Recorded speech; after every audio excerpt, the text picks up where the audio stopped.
I didn't really have a need for all of the clubs, but I was like, wow, I'm like, there's got to be something. There's got to be something here. There's got to be something that I can sort of do with all of this. And I just settled on the idea that like I should just have like a fleet of these clubs to rent.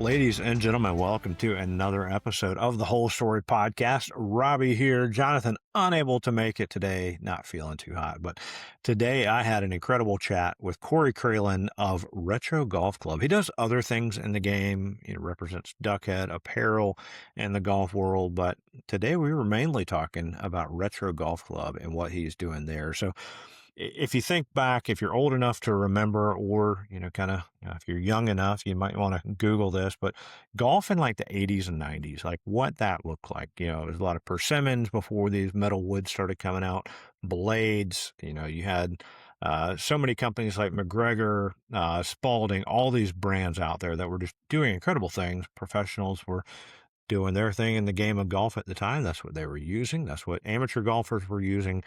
And then clubs started shifting, technology changed. And even now what we have is just light years different than what it was then. But what Cory's doing with Retro Golf Club is amazing. He is finding all these, 70s, 80s, 90s era clubs and restoring them a little bit and then providing ways for people to go out and use them. He is supplying Jonathan and I with some clubs, persimmons and blades to use at an event. And so we're very thankful for that. To be swinging some of these things. We're going to have to get out and practice before because it's going to take some getting used to go back to what it was. So anyway, great conversation with Cory. He's doing cool things. Check out retrogolfclub.com. We'll have links in there. Also links to his Instagram account, doing some good stuff. As always, many thanks to our friends at Summit Golf Brands. The event we're going to is sponsored or brought to you by Fairway and Green, one of the Summit brands that they have in the family. And so we'll be rocking some Fairway and Green stuff, but they have BJRADY and Zero Restriction as well. If you go to any of their sites and use BestBall20, you can get 20% off your order. But let's get to our chat now with Cory with Retro Golf Club. Y'all enjoy. All right, well, joining us today, Mr. Cory Crelan, maybe better known as Retro Golf Club. Cory, how are you doing today? I'm doing great. It's finally spring up here in New York City area, so it's good. Hopefully the weather stays. It's been a long winter up this way, so just to be outdoors is a total plus. I get that. And I know you were able to travel down to Florida for the PGA show. Hopefully you got some golf in, but what's the golf season like for you? Like, when does it shut down? When are you back able to get outside? It's strange. The seasons have kind of shifted up here in the Northeast a bit compared to the way that you sort of traditionally think about it. It's kind of like the spring has gotten a lot worse as far as getting out there early compared to what you would traditionally think. The March is not a great month, but on the opposite end, like November and even into December, like in recent memory in the last 10 years or so, certainly in November is, kind of extended the golf year quite a bit on our end. So I don't know what's attributed to that. But yeah, so it's, basically from like April till Thanksgiving type of thing. Yeah, well, I imagine it's got to be better during that period of time than what I experience here in South Carolina, where it's 1,000,000,000 degrees and 1,000% humidity, but you still go out and play golf because Yeah, it's I can golf. remember I interned down on Fripp Island, South Carolina when I was in college. And I remember like being in like July, August, like, if the middle of the day was a killer, we would typically play like first thing in the morning off the back nine, before the other groups had gotten around, and play a quick nine and get in before, the heat and humidity would just, kind of step on you. Yeah, for real. Well, you mentioned an internship, and I guess let's jump into kind of your history in the game. You're doing something really cool with retro, but I want to know, like, when did it start for you? Like, when did you first pick up a club, fall in love with this game? Oh, geez. I mean, it's a million years ago. My parents moved like literally right next door to a municipal golf course in Western Mass when I was like 6 or 7 years old. So I had a par three that was probably like 200 yards from our driveway. So I started playing as a junior way back then. Just played a ton of junior golf, competed like for me, that was just kind of like it was kind of my thing. Golf wasn't necessarily cool back then. I'm, kind of an introverted guy. And, obviously, like playing golf is like the perfect sport for someone with that demeanor. So, um, I ended up continuing on and went to college out at this school called Fair State University in north of Grand Rapids in Michigan. They have a professional golf management program. So I've got a marketing degree. Went through, kind of mentioned those. The one last internship that I did, got out of the Michigan winter, did 3 6-month internships at different country clubs. When I graduated, kind of had a pretty big leg up with the PGA of America and was able to become a full Class A member within a couple years after graduating. And I worked for probably, I think it's maybe 11 years as an assistant golf pro, mainly up in the metro New York City area. And then the last, say, 20 years or so, kind of shifted over into the sales side in the green grass world. So I'm still involved in golf, but not professionally. I have my amateur status back. Play a lot more sparingly these days, but yeah. So I can't escape golf. It's this is kind of what I do and what I know and where my network is, and yeah, it's a part Yeah. of me. Do you on dream living with your parents moving next to a golf course? That was always one of those things that I wish my family would have done.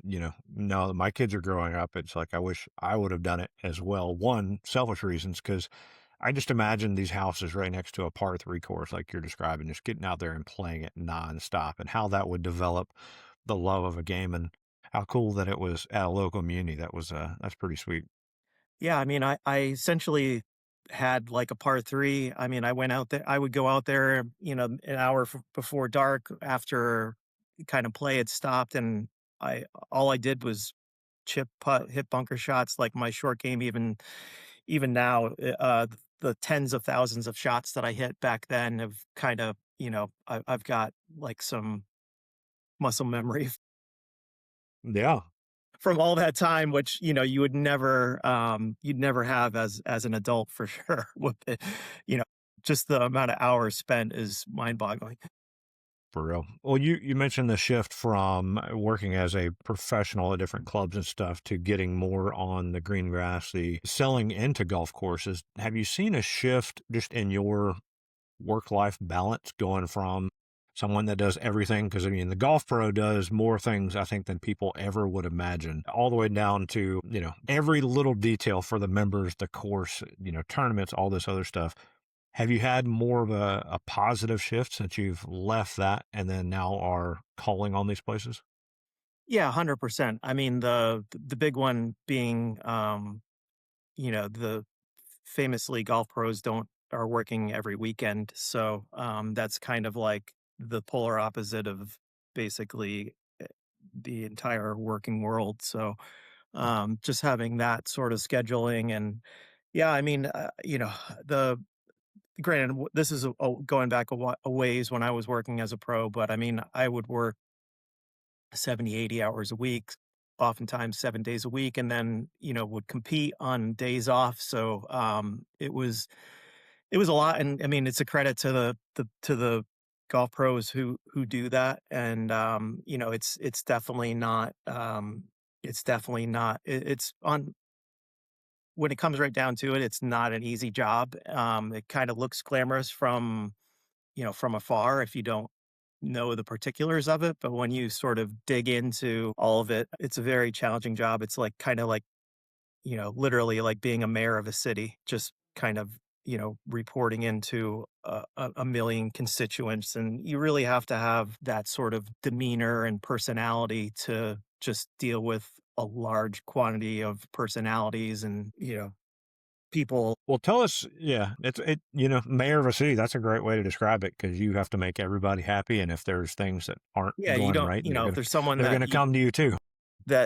you don't get along with, I mean, it doesn't, you have to make it work. Yeah.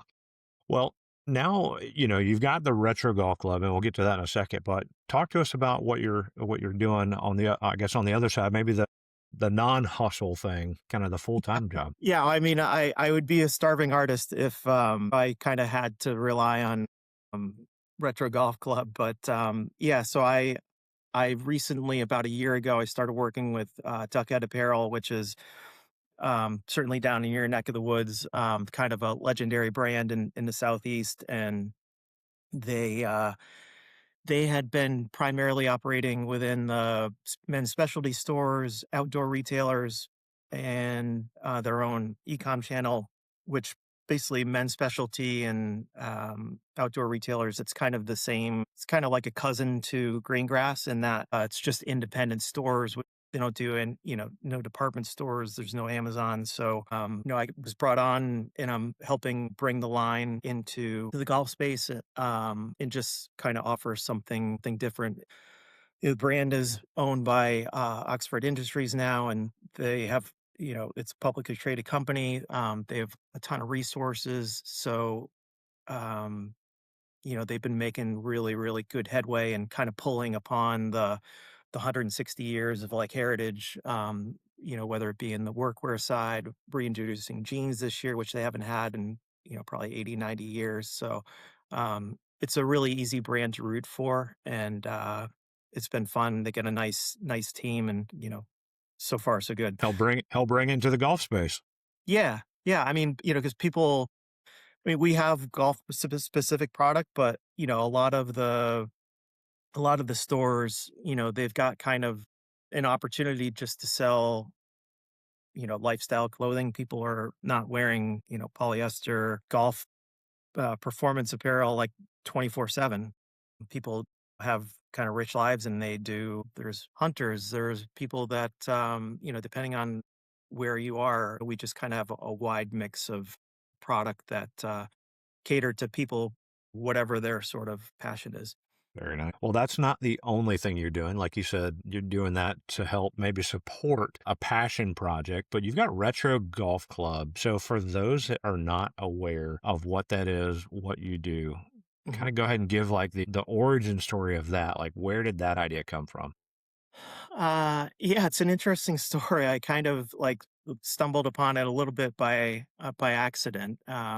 Probably about 15, 16 years ago now. My dad passed away, and was moving from where the condo where they live. She had kind of all my dad's golf stuff.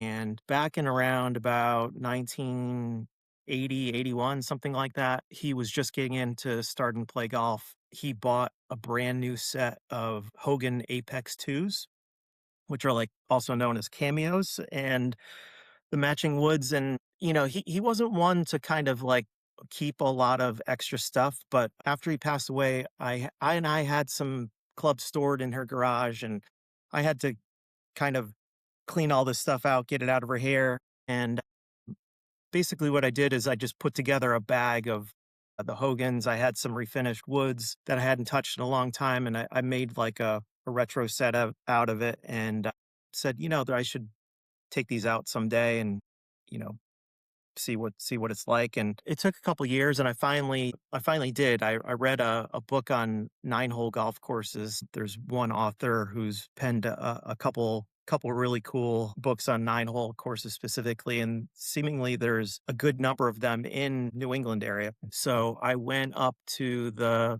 Hotchkiss School. Is a private school. They have this sort of classic, I think it was Rainer Banks was kind of like his first crack at designing a course. So I played the 9-holer there with the clubs, and it was pretty fun. I mean, I did fairly well. They weren't bad aside from the driver that I had just did not work at all. Like I duck hook would be probably very, very mild description. I just They couldn't. have they have to make up a new term for what was happening. Yeah, it was left of left, no matter what I did. So I was like, that's weird. So I got home and just started getting on eBay and was searching for all these brands that I remembered growing up as a kid, that a good number of the brands like, um, Spalding. I grew up in Western Mass where Spalding's located. McGregor was massive back then in the wood space. So just started searching around for all these makes and models that I had remembered as a kid. And I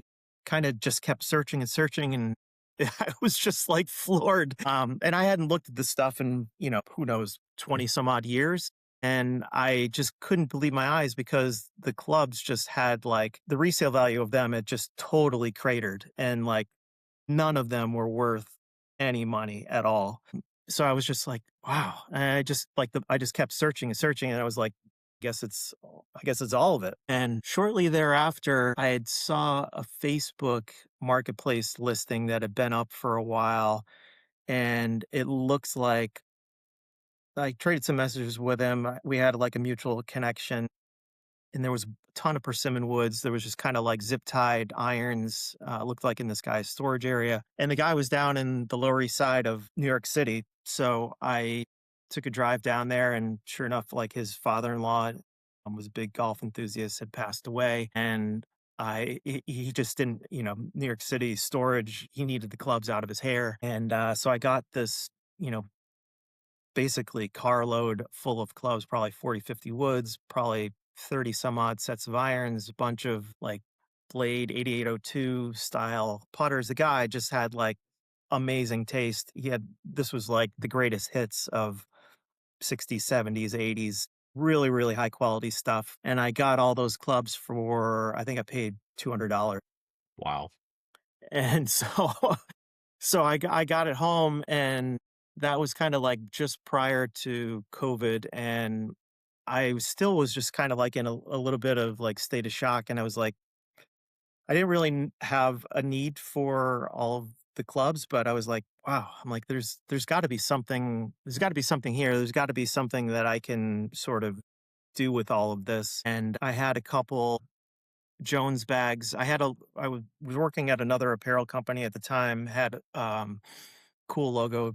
A friend did me a favor, coming up with the logo, and I had a couple, uh, navy blue, like the original Jones bags made up, and, Nice. kinda just outfitted the clubs, and I was like, finally kinda just settled on the idea that, like, I should just have, like, a fleet of these clubs to rent. I know that in the hickory world, it's a fairly common thing where, people rent out hickory sets, but there's still at this time, there's really no one that is kind of focusing on this era of equipment. So that's kinda like the big thing is, like, I'm saying that there's 3 eras of golf equipment. So there's hickory is like golf 1.0. This persimmon and blades is like, after 1935. This would be like golf 2.0. And modern golf, metal woods, titanium stuff would be like 3.0. So, it's been a little bit of a challenge sort of delineating between what I have and hickory golf. So, that's kind of like my overarching crusade really is to is to say like, hey, there's actually 3 options. 1.0 and 2.0 aren't the same. So Sure. What is fascinating about that area? Do you think the nostalgia and the memory of like, this is stuff that my dad played with, that I started playing with? Is that kind of the draw to it? Because, I mean, we had Clark Willard on to talk about Hickory Revival and the cool things he's doing, but it seems that, yes, there is a new interest in this era stuff, the 80s, 90s persimmons and blades kind of game.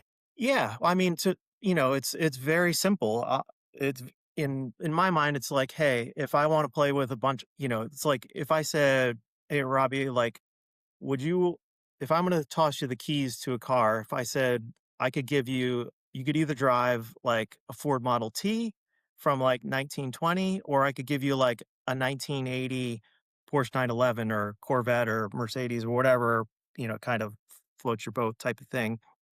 It's just like, it's just that memory. It's just more relevant to me because this is what people played with, back when I was starting.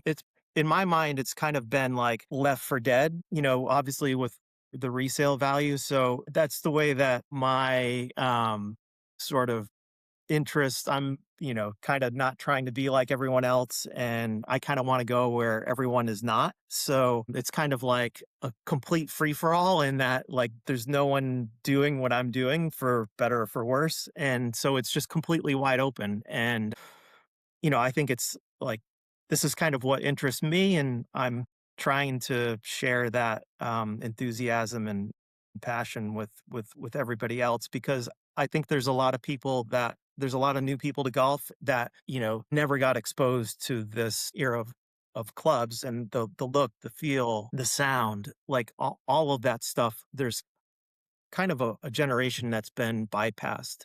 Yeah, because everybody now is used to the latest driver by whatever manufacturer, and it's gonna have that kind of same kind of sound like you were describing with what you have with those clubs, and everything is super forgiving in many of the irons and stuff. And so, what is it like to go back and play? And you're kind enough to provide Jonathan and I.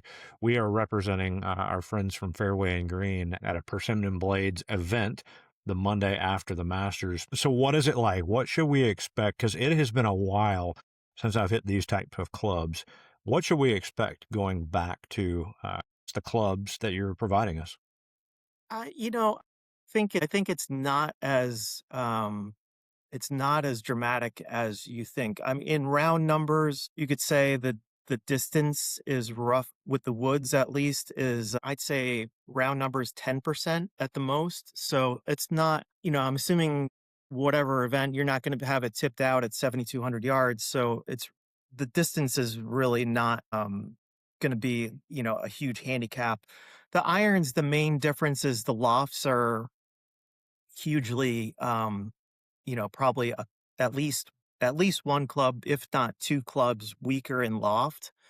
So that's a big difference. And I find just the weight of the woods is the clubs are much shorter. Most of them 43, 43 and a half for a driver at the most.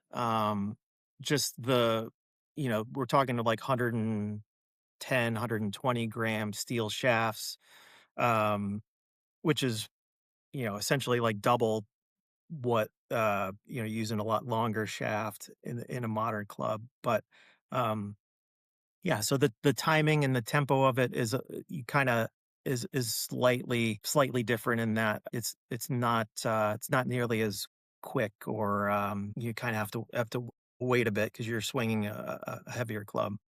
Yeah.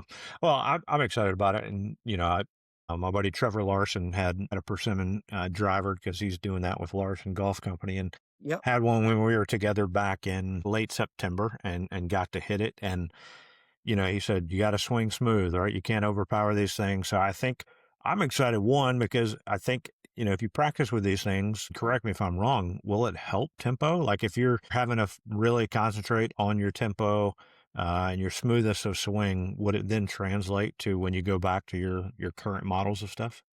Yeah, 100%. I mean, the bottom line is that it's contingent on you to find the center of the face. And if you can find the Oh center boy. of the face with a persimmon, then you can do it with anything. There's no there's no two ways about it. I mean, that's where, I mentioned like the difference in distance is, that's contingent on assuming a center hit. If you hit it out on the heel, the toe, it's going to be considerably less forgiving. But in my estimation, just like the sort of gratification or like fun of hitting a really well struck shot, just really that level is just a lot higher than you kind of feel like a sense of accomplishment. And um, I'm at the point now where I haven't played with a set of modern clubs in a few years. So Really? I was going to ask that. Okay. yeah, I mean, because I kind of, I mean, I have got like a TaylorMade M1 driver, which is, you know, 8 generations old now, which is a whole nother sort of topic of conversation. But I'm at the point where all my golf is with, these clubs. So it's all sort of like what you're used to. Like at this point, I don't know any difference. So the heads don't look small. Like this is just kind of like standard fare for me at this point. So yeah, I mean, I think there's no harm, and like I said, these clubs can be bought so inexpensively compared to modern gear. They're everywhere. I mean, I literally I've got one garage full. I could literally have probably 4 or 5 garage fulls if I had the time, money, and space. I mean, this And stuff more is garages. Yeah. yeah, this stuff is out there. It's not hard to it's not So when you go and find these things, and let's say you found something you're ready to buy, like what are you doing when it arrives? Like what's your, I say, cleanup process? If there's any kind of restoration, are you doing this work on regripping and stuff like that? Oh, yeah. Yeah. I mean, that was kinda like so that was kinda like I kinda got to the goal of, that I had originally set out to which was to have 100 sets of clubs. So, it's kinda like good news, bad news. I bought up, like, a massive collection, a few hours from me. I drove up with a borrowed a buddy's Suburban, had to make a second trip in my normal car. I mean, it was wild to fill a Suburban full of, vintage clubs, but like you said, it was like I got to that point where I had all these clubs, but they were all, sort of mothballed for years, and, that was kind of like right when COVID hit, so wasn't terrible timing in that, the amount of hours that I've spent, just hacking off, like, dry rotted green Victory grips, I have a Scotch-Brite pad on a buffing wheel, paint filling irons, kinda I'm like Trevor, John Hayes, or there's all these guys that sort of refinish woods. I have a modicum of ability there, but I can lightly refresh some woods because I don't need them to be in concourse condition for my purposes. Actually, have to re-whip a set of clubs that I just gave a light scuff and a couple coats of poly that they were generally in pretty good shape. So I'll do that later tonight. So yeah, so I probably over the span of probably a year or two, I'll probably regrip the better part of 1,500 clubs, something like that. All cleaned them up. I have shaft labels that say retro golf that are on them, like just labeling all the shafts, like everything just with a one man operation, everything just Yeah. takes a lot of. Are you putting grips that would be familiar to people from that time, or are you putting like the modern golf bride stuff on there? Yeah, basically because unfortunately a lot of the vintage stuff is like exorbitantly expensive. That also Ah, coincided with COVID when there was a grip shortage, so I was just basically um getting on whatever I could get my hands on yeah. that wasn't a ton of dough. So you're renting these things out kind of one at a time or for big tournaments if people want to put on events, things like that. So talk to us about that process and like kind of the territory that you would cover or where you might ship these things. Yeah, so it's kind of it's not necessarily like a one size fits all, like say later this month, later in April, there's a club in New Jersey that's having centennial, so that's relatively close by. They only need like half dozen sets. I'm going to bring over an extra bag with some one irons, which most people, that's kind of like seeing Bigfoot at this point. Like people don't know what, they've heard of it, but they don't know what it actually looks like. So yeah, so that's kind of an easy one. But yeah, I've got so many clubs that there's people that use them for contests, for member events, whether it's like long drive stuff or, whether it's putters, wedges. Got a massive collection of like zebra putters that I'm working on. I'm working on kind of recreating the sole plates on, Okay. hoping some 3D printing can help me make my own custom version. But yeah, so I mean, but if you're at say Westchester Country Club or something like that, I've got enough clubs where I can outfit the entire field. No one has to share clubs. Basically, I've got left-handed stuff. All the righty is either broken down by shaft flex. So I've got medium. stiff. I've got a couple X Flex clubs. But yeah, so it is sort of geography limited in that I'm kind of in metro New York area. So it, because it's limited somewhat because the shipping of the clubs is really there's no sort of inexpensive way to do it. I don't have like a freight account. I just kind of have all these clubs are just like conspicuously stored in like a residential standalone garage. It's not like a real FedEx hub or something like that. It would be great to do that, but so yeah, so kind of Pennsylvania, mid-Atlantic, anywhere that's kind of feasible to drive. I mean, I certainly can ship stuff. It's just makes things a lot more expensive. Yeah, I get that. What's the goal? What do you hope? Let's say 3 years, 5 years from now, what do you hope Retro Golf Club has become? That's a great question actually, because the answer I give today is very different than say 5 years ago. At this point, my goals have shifted in that I really just want to. I'm really, like I said, I think of myself as like a crusader, and I really just want.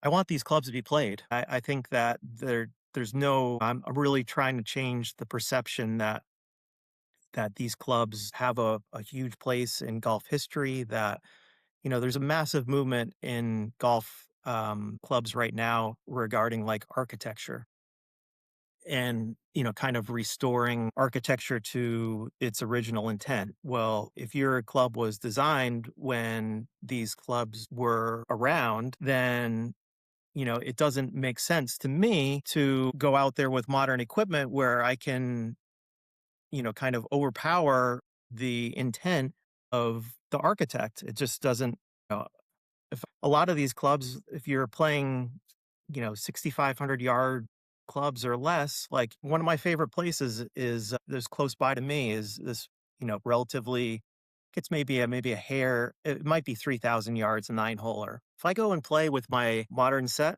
I'm gonna play with like four clubs in my bag. That's like, oh, who am I proving anything to that I can hit a drive and a pitch to this short course? Like what there's to me, there's limited fun in that. Like it's incongruent with, how the club was, how the holes were designed, how to, kind of mothball your long irons doesn't make sense to me. So yeah, so I mean, I really am just trying to kind of share my point of view, and because all these clubs are out there, it doesn't require it completely eliminates the snob factor in that, there's so much of this club champion-esque stuff where you go and spend thousands of dollars. Well, I can, like, hey, Robbie, you said you need some clubs. You know what?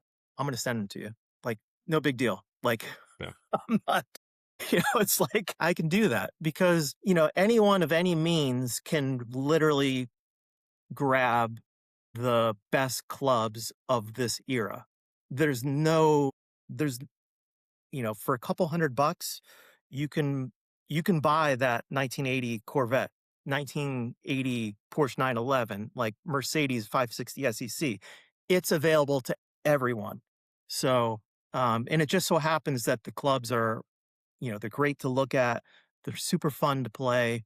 And if you just kind of like step off the modern sort of hamster wheel of, clubs that changing every other years. I mean, that's the thing, like, when people of this era, when they found clubs that they liked, Jack Nicklaus didn't regrip his 3 wood for I know. 30 some odd years. Like, if you found something that worked, like, you didn't switch unless it necessarily broke. So, that's, like, so contrary to modern golf. No one sort of questions it. It's just kind of, like, assumed. So, if I can kind of say, "Hey, there's another option," and it's not the only option, but it's something that, you can dabble into. If it's for you, great. If it's not, then, you're not out, like, thousands of dollars. Yeah. No, I'm excited about when they arrive and getting out and playing around with them. You talk about just the game and having fun, and stop worrying about score and just enjoy the experiences. And I think these types of clubs are going to provide a whole new level of experience and a lot more fun because you're trying something different. You're doing something unique. You're not like maybe your buddy that's got the latest, greatest and bombing everything. And then it'll be a Yeah, whole lot more fun then it'll be a lot more fun to beat them, right? absolutely. I mean, I think, and also it's like if you played your home course 100 times or something like that, you have a pretty good expectation of what may or may not happen. And with these clubs, that's the cool part is going to some of these clubs that have had events and expectations are just kind of like completely leveled. People generally speaking don't know what's going to happen. So Right. it's pretty cool to be able to play like a place that you're very, very familiar with and just Yeah. see. Do a show, yeah, see what shows up. I think it would be fun, and they're talking a ton about how they're going to redo some of the PGA Tour schedule and stuff. Can you imagine if they said, "All right, we're doing a retro golf event at whatever course they want to pick, and they can go back some of these old school tracks that they're not able to play anymore." Kind of you're describing, they're not, they don't have to tiger proof it or whatever lengthen that they do it, but everybody has to show up using persimmons and blades, and you are there to verify that what they brought is actually legit. I think that would be a fun tour event just to see the best in the world take this equipment and go out there and show that golf can still be fun. Yeah, 1,000%. I mean, it would be equally interesting just to find out what everyone chose to play with. Yeah. I mean, that would be like must watch TV, right? Like if they had, Absolutely. I hey, mean, this that and is even these even 90s tournament week.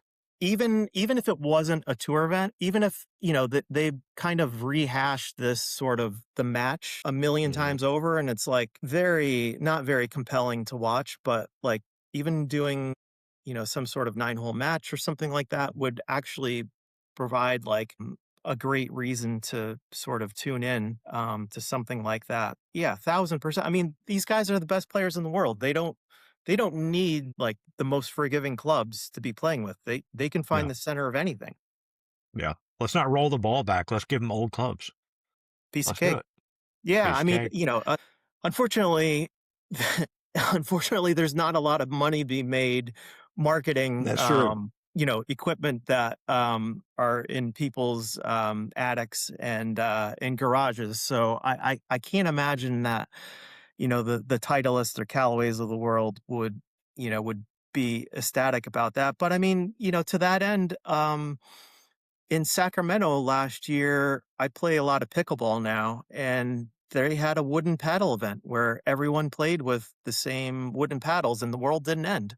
I mean, they went How back, about that? they played 1 week that way and celebrated the heritage of, when it was created like 60 some odd years ago. Yeah, I mean, it makes too much sense. Makes too much sense. Well, a lot of things make sense that never happen. So, but I really think what I you're can relate doing, to that. Yeah. yeah, I think what you're doing is really cool, and I'm excited to get my hands on some retro golf clubs and go play around with them. So, fascinating stuff.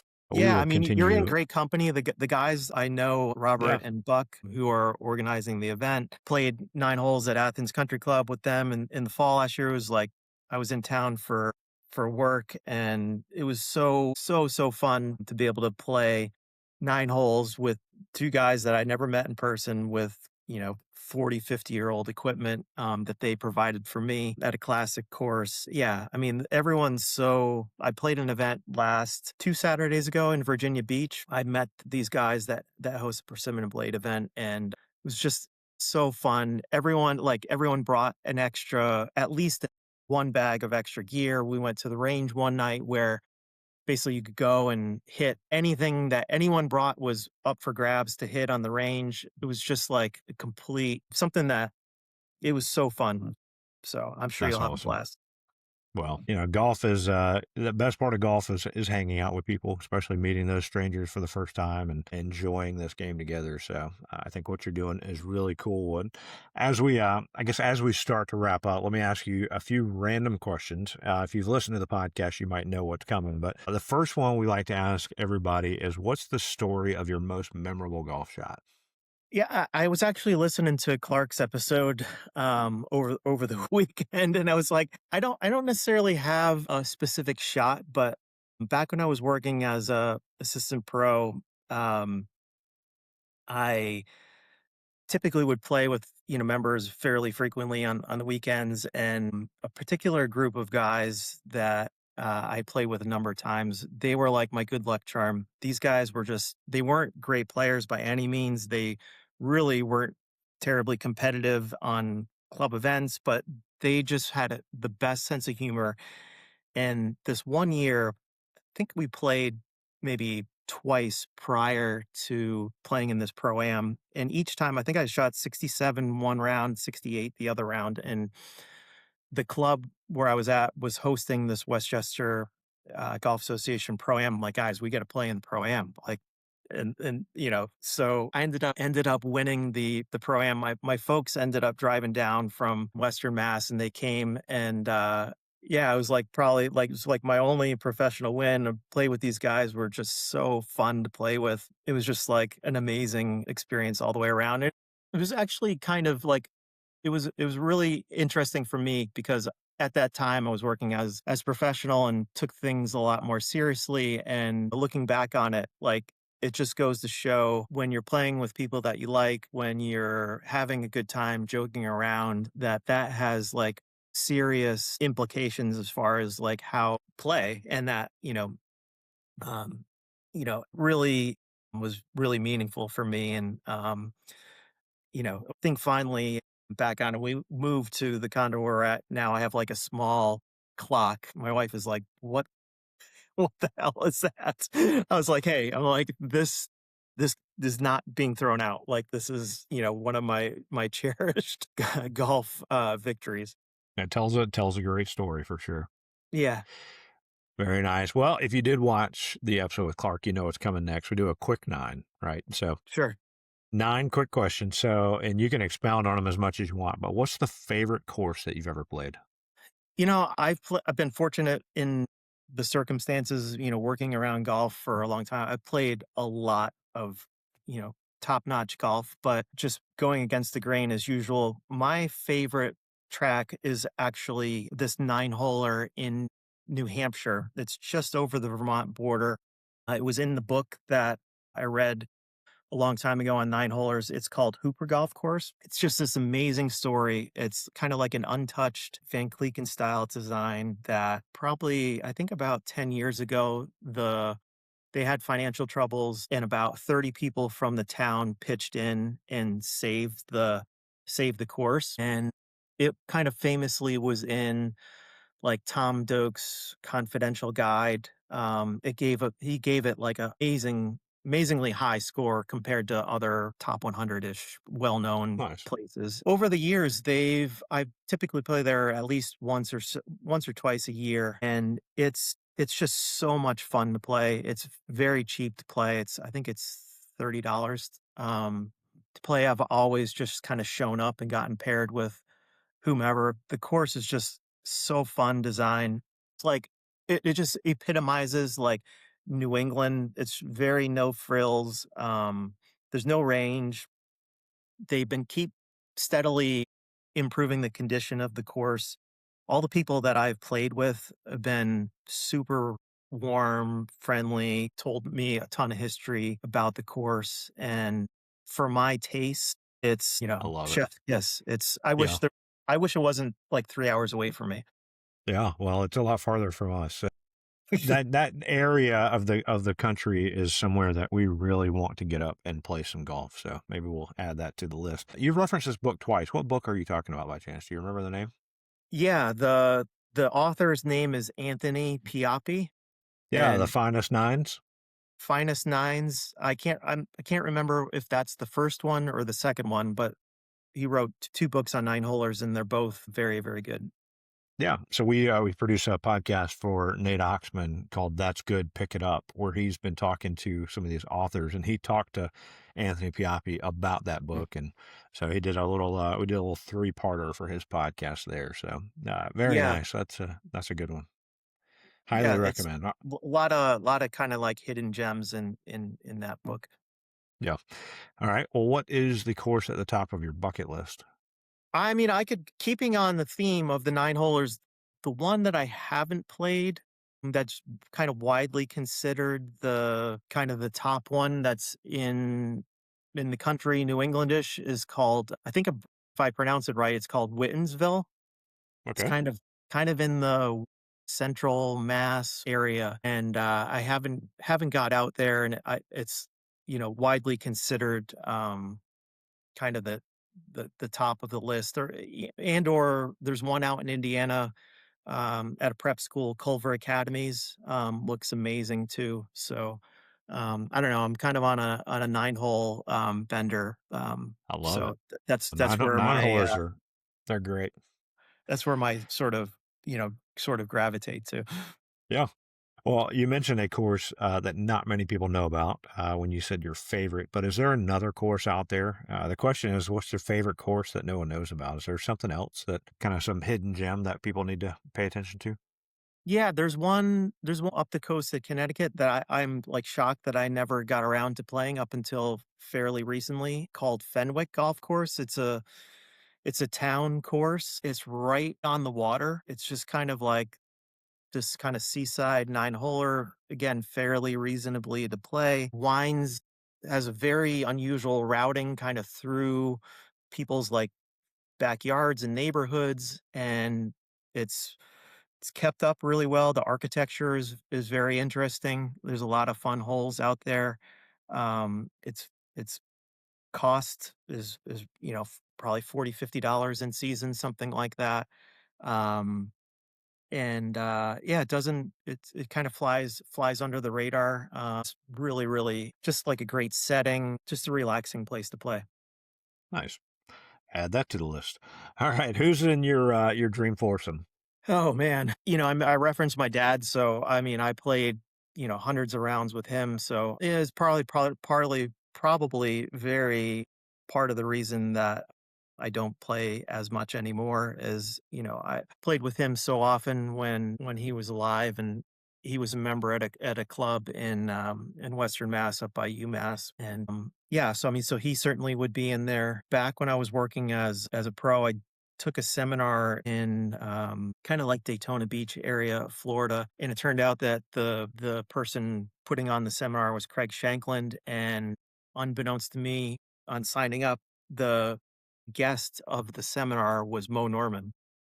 Wow. So I think it was about 1997, I got a chance to watch him hit balls for 2 days, and I mean, every sort of description that you sort of hear online, like, describing it, um, from him sort of, like, narrating the whole time while talking, just hitting balls at a divots, like, I've never seen anything like that, and, like, he certainly would be on the list of, he would they would make a fun foursome for sure. Beyond that, probably, probably my buddy Mike Wall that, grew up in New England that, we traveled out to Michigan, a million times. We played all over the country together. He's out in Indiana now, so I don't see him or get a chance to play with him much, so I'd throw Mike in there. That'd be a good group. All right. What is your favorite snack at the turn? I'd have to go I'm a big fan of, like, anything beef jerky related, so that would be my number 1 option. Yeah. Well, you playing all these nine-hole courses. There are not too many turns at nine-hole courses. No. Before and after, I guess. That's Yep. exactly it. All right. Favorite golf course logo?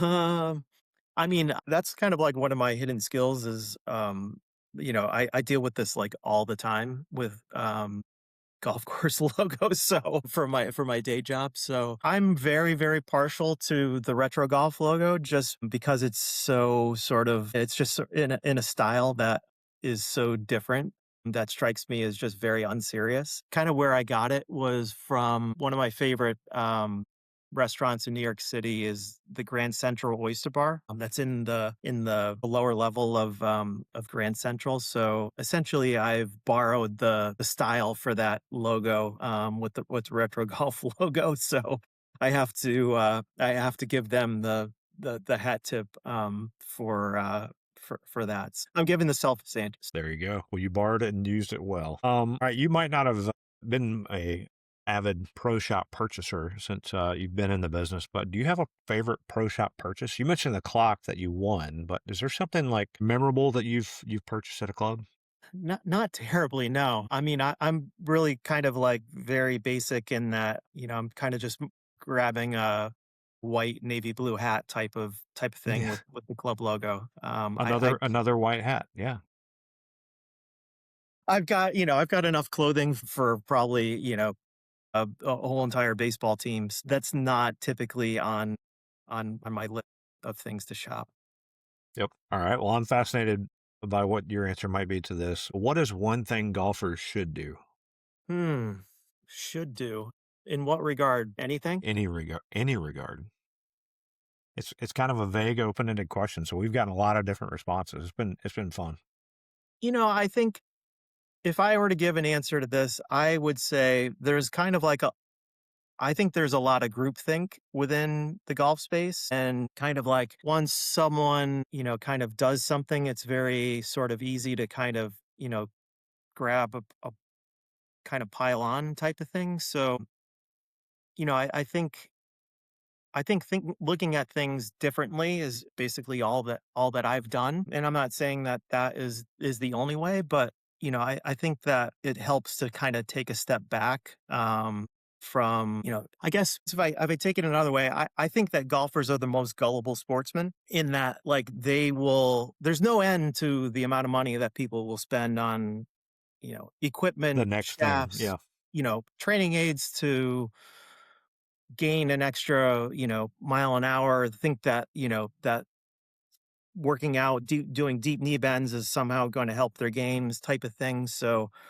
I just kind of advocate that there's a lot of ways to do it and that kind of whatever your cronies are doing is not the only way.